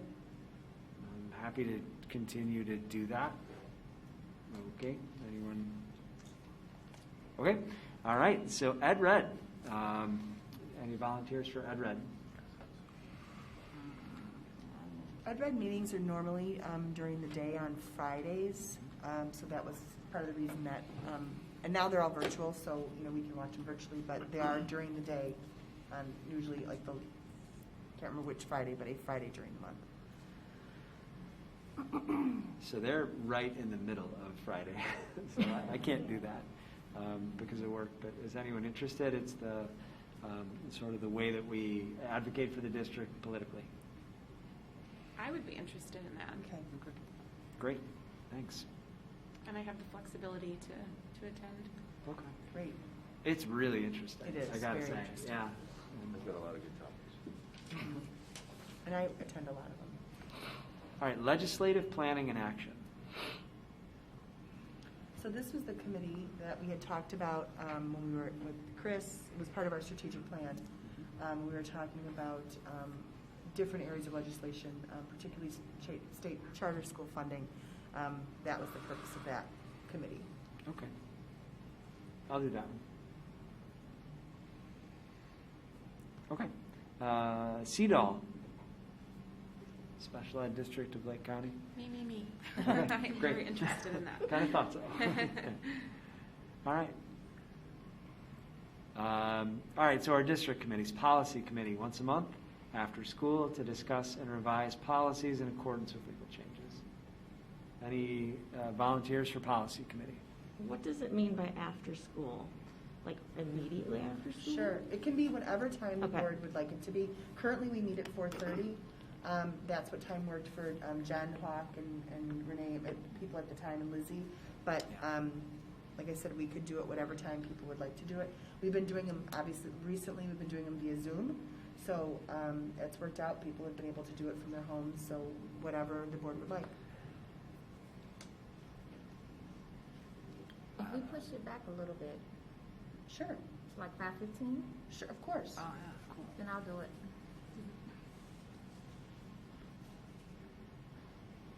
Okay. So. Wait, Laura has a question. Oh, yeah, go ahead. For policy, if we push it, are we still going to do it? What day do we want to do it on? So we normally do it on Thursday, the first that's Thursday fine. of the month. Is that what we do? Thursday? Second Thursday. Second Thursday. Does Still okay. 5:15 work for you, Lizzie? Mhm. Okay. And I do remember Carla mentioned she may be interested in this, so we could certainly check with her and see if she is. And 5:15 may work for her. Finance and facilities. I'll do this one. I'm in. Yeah, you mean Corey? Yeah, I've been really bad. I'm But sorry. if somebody would like to take my place, Jeffrey? That would be better. Did you volunteer? Yeah. Did you volunteer yet? I said, I still was, unless someone wanted to boot me off. Oh, okay. Okay. So Joe, Lizzie, and Corey? Yeah. The Woodland oh, wait, nope, skipped one. That's been happening. Community Relations District Pride. So that one is led by Stacy Anderson and Brooke, and again, it was part of our strategic plan. So I will say that I am open to any of the next three. Okay. I don't know, I don't want to bite off more than I can chew. Yep. The foundation's not going to be starting again until the fall, and those meetings are usually about like once a month. And the same thing with Community Relations and District Pride, those are once a month. Those are normally right after school, meaning about 4:15, only because there's a lot of teachers that are on that committee, so that's what's convenient for them. I bring my daughter with. Sure, and people do that. That's fine. There's nothing there that's, that you can't talk about in front of her, so, it's absolutely fine. Okay, then I'd like to do the Community Relations and District Pride. Great. For sure. And I did PTA, but I haven't really participated remotely. But I think either of you two have been involved in the PTA as parent, so I'm glad to have somebody more representative do that. I am very happy to do PTA. I'm Okay. very involved in the PTA, so You're there anyway, so it's I will be there anyway. And how many people do we need for community relations? Because I was also interested in that. You can certainly be on it, and sometimes it's nice if you work together and one's the alternate, so, Sure. if you've got, sometimes, and a lot of what happens sometimes is the meetings are all on the same day for some reason, and so it's great if somebody wants to be an alternate, that's fine too. Okay. You want to be which do you want to be the lead I would be on? the alternate. For which? Oh, for community relations. Okay. Then I can be the alternate for PTA. Okay. Perfect. Foundation? Any takers on the foundation? When did you say it's getting going? So, I've met with the current president, and we're hoping to get it going again in the fall. Okay. But the role would be that you would attend the meetings, and Corey, I think his hand just got raised. Yeah, I'll do it. I saw it. I did too. I'm doing it. I'm Either in. that or he was going like this. I'm in. No, Put my name it's a down. great group of people. They do amazing things for our students. And we really need to get it back up and running again. So it would be wonderful to have you represent on that committee. That would be fabulous. I think you'll enjoy it. Okay. Negotiations. I'll do this one. I'll still. And I believe Carla was doing it too, wasn't she? Yeah, she was I believe she interested said in she it. wanted. She did the last one, but not the one before. Right, so. so we could check. We were going to check with her tomorrow to see, so we can check with her on that. We could put a question mark. Yeah. Okay. Superintendent Evaluation Committee. I'll be an alternate. You be alternate, did you say? Great. I'll be alternate. Okay. I'll do this one. And that wraps it up. Wow, that went great. Super. Thank Yeah. I'm sorry, who was always on Superintendent? Joe, Renee, and Corey? Joe was he was the current member, and then Corey and Renee were the alternates. Okay. And that usually is with more than one person, so that might be the three of you together, or two of you together, or whatever. But you need more than one person? Yeah, Then it'll be me as well. great. Great. So I would assume that we would get more information about like EdRed, things like that you would send it what information you have to us. Yeah, so now that we know who's on each committee, we can certainly send you that information. So we'll send you everything on EdRed, and we'll send you that information. We'll, get you the contact times and dates. It won't be by tomorrow, but it'll be within the next, week or so, right? Okay, thank you. Item B is the discussion of the superintendent search process. So at our December 17th meeting, the board was provided with proposals from superintendent search firms to begin the process to find a replacement for Dr. Casey at the end of her tenure in 2022. At that time, the board asked the discussion to be postponed until the new board was seated in May. The board will begin the discussion of the process and let the administration know if there's any information needed. So we're going to talk about it and let you know. you have anything to? No, the purpose of it tonight was I knew we have 2 new board members who haven't had the previous information from the search firms.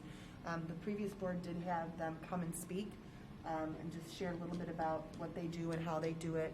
And then the board, discusses in open what type of process perhaps you're looking for, all of those things. So, and then the goal is to come to an agreement on which, if you're going to use a firm, which firm to use, just how you want to move forward. It's entirely up to the board. Does anyone have anything that they want to say? Because I do think we should probably wait for Carla's input on it as a board president. Like that's a huge role. So I was just going to ask if you have any idea, like timeline of when is kind of the last time we should have picked who we're going to use, sure. and so we kind of know how long we have to wait, Yeah, or we're late. how fast we should be working. You should be working very fast. There's only because the timelines of everybody. Many times they name the person. I was named 1.5 years before I took the position. So sometimes people are named in the fall, so that person, you work through the year. Sometimes they're named by Christmas or by winter break. So it's you want to do it sooner rather than later, so that you can get the process moving, because if you go with a firm, it's such a long process. So I don't think we're ready to choose a firm tonight. No. Right? I just wanted to put it on here so Yeah. Brianna and Anna can see it, and also to see if there's any additional information. Sometimes somebody may say, we heard of this company, can you please get us information from that company? We tried to get as many as we could for you, but we're happy to get any other information that you would like. And you'll see, and once you hire the firm, they'll do the timeline. They'll say, okay, now that you're starting now, here's how the timeline would work. Okay. Does anyone have any questions? Maybe. Looking over my notes. Yeah. Okay. In one of them, McPherson, can we find out where specifically they're going to be advertising? It's included in their quoted price. Sure. Because it just says we would be responsible for advertising beyond state school board and administrator associations.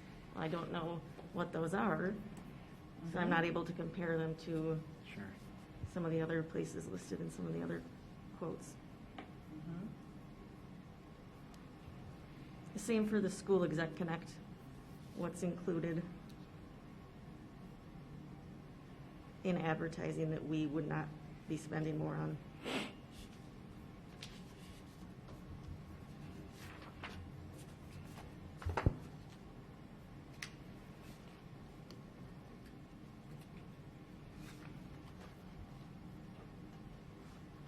Any other questions or no? Okay. Let's move forward. Great questions.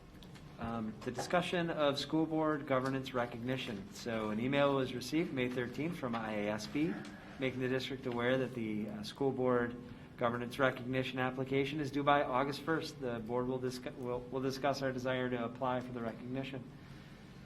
The application was in the packet. Would you like to apply for the recognition?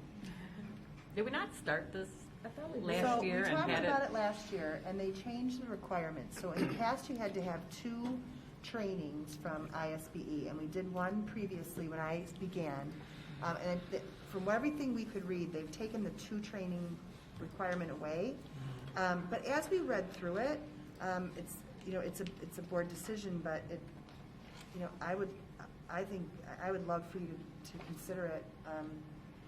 Do we qualify? I think you do. I think we had decided last time that I the think only we thing do. we were missing was the training Right. component, and that's why we did it. I think we do. And it's certainly something that what I would ask for is a couple of board members to work with my team and I, because there's a lot of writing that goes along with this. So it's a lot of work. So if it's something the board wants to do, then we would need somebody that's willing to help us with the time to do this. I nominate Joe. Yeah, I'll volunteer. Yeah. He's Wow. perfect at writing. He is. Thank you. Yeah, I would be happy to help. Does anyone want to Okay. join me? Probably Carla. Did you say probably Carla? Yeah. She's that kind of nerdy one. Yeah. Great. I'm super fortunate. I've got extremely skilled writers too, with, you know, people that you're looking at right now in the Yeah. audience. Yeah, So they are. I can write you a legal brief. Yep. Right, right. So it's great to have different people that write in different styles when you're writing something like this, and we all, you know, we would write in different styles, so that would be great. So, okay, if the board would like us to do this, I think we should go for it. Okay, let's do it. Okay. Joint Annual Conference Registration and Attendance. Registration and housing for the Joint Annual Conference in Chicago, it's November 19th through the 21st, opens June 8th. At this time, IASB is planning on an in-person conference. Housing fills up quick. Administration would like for attendees to be in the same hotel that they are staying overnight. So they're asking for consensus on the hotel and those who are attending, so Laura can register everyone on June 8th. Amizi, does anyone have any preferences for that? It's a great conference. It's really important. Over the years, I have tried to commute to it, go early in the morning, and it's just like it's a sea of people. It's crazy. It is better to stay overnight if possible so that you can be fresh and ready for a full day of sessions. So I strongly recommend that, but I have no preference for which hotel we stay in. Where did we stay last Nor time? do I. Yeah. Where did we stay last time? We stayed at the Fairmont once, and we stayed, several times, and we stayed at the Hilton. Hyatt. Hyatt. Hyatt.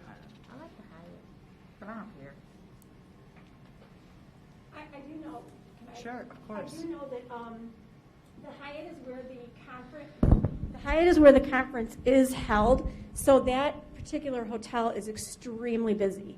I know that there have been members who are still on the board who would prefer not to stay at the Hyatt just for that reason. I think it's the Fairmont that's a little quieter. Fairmont is definitely quieter, That's yes. Yeah, I like that. I like the quiet. I agree. I mean, I think I like the Fairmont better just because it's less congested and it's easy to get Yeah, it's right to everything there. else is in walking distance, so. It's a half a block from the Hyatt. I mean, so the it's- elevators at the I Hyatt. was like the the issue. quieter one. Which one is the darker one? The Hyatt. The Hyatt is the darker one? I think. Fairfield Where do I is get my very best small. Where what? My best jokes. Yeah, where does she tell her best jokes? Oh, I have to think of where That's that both. was. That's everywhere. That's everywhere. Yeah. I mean, is either one considerably more I'll go expensive with would be I think Yeah, the so Fairmont. Laura, The Fairmont's shopper, actually the cost us. costs are fairly they're very similar, very similar. It's usually within a $20 price range for the hotels. And what they usually will do, what IASB will usually do, will give you a conference rate. And those rates usually do stay pretty much the same throughout all of the hotels, who they're supporting. If there is a difference in price, it's, like I said, probably $10 to $20 per pretty night. minimal. It's typically the weekend when the holiday lights parade or whatever that is. Yes. And so many families are at the Hyatt too, so it becomes It is. congested even more so with families and school board people. Yeah, that sounds like consensus to me. Is that? So I just want to make sure we hear from everybody that everybody is Yeah. interested for which nights, Friday night, Saturday night. The conference goes into Sunday morning. If there's sessions you'd like to attend Sunday morning, some people leave Saturday after the last session. Some people stay and we'll do we have other things that happen at night. But so I just want to know if everybody is interested Friday night and Saturday night. I can't do the hotel that weekend, so I'll just do the registration for the conference. Okay. And I I- believe I that will the attend conference itself is Saturday, correct? But Friday has a lot of Right. pre-conference sessions, half-day, morning session, afternoon session, and all-day session. So you don't have to go on Fridays Right. either. Right. During the day, Some you people could come come down by to the night, Saturday. or you could come Saturday morning. Yeah. Anna, what would you like to do? I would say Friday and Saturday. Okay. Same. Okay. Same, Friday, Saturday. I'll do both. Okay. You're doing both? Yeah, me too. And Carla, I'm sure will. I'm sure Carla will do both. Yep. Okay, so we'll keep you posted once we hear from them on where we're allowed to go. So did we decide on the Fairmont or the Hyatt? I heard the Fairmont. Fairmont. That's what I heard too, but I just Okay, want to yeah. I confirm, would so, definitely okay. prefer that, yeah. Okay, It's a great wonderful. conference, And too. is this the one where Cube is? Yeah. And we've got our presenter. Yeah, and Brooke and Yeah, Carla. and Brooke and Carla, yeah. Okay. E, Gurney Days update. This is for you.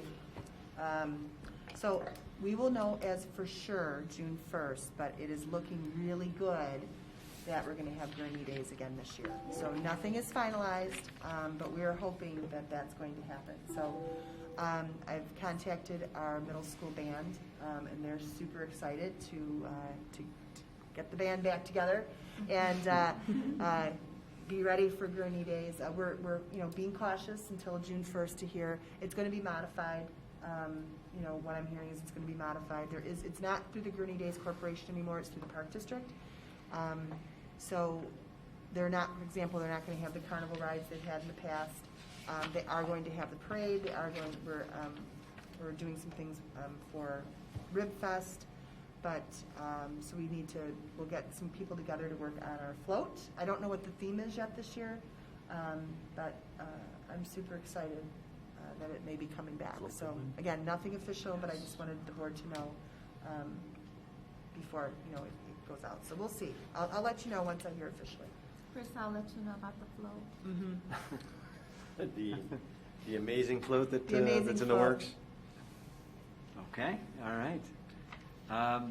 So now citizen statements. Are there any citizen statements? No. No? Okay. Do we have any need to return to closed session? I don't think we We do not. No. Okay. So can I get a motion to adjourn the May 20th, 2021 governing meeting? So moved. Second. Okay, roll call vote. Lizzie, Yes. Renee, Yes. Corey, Yes. Anna, Yes. Brianna, Yes. Carla. Motion carries 6-0. I didn't get to vote on that. Oh, did you say Joe? Yes. Oh, my goodness, I am so sorry, That's Joe. okay. Yeah, Joe? no, it was never in doubt, yes. Thank you. Thank you. Thank you, All right, thanks, everybody. everybody. Have a good night. All right, good night. Hey, great first board meeting. Nice job.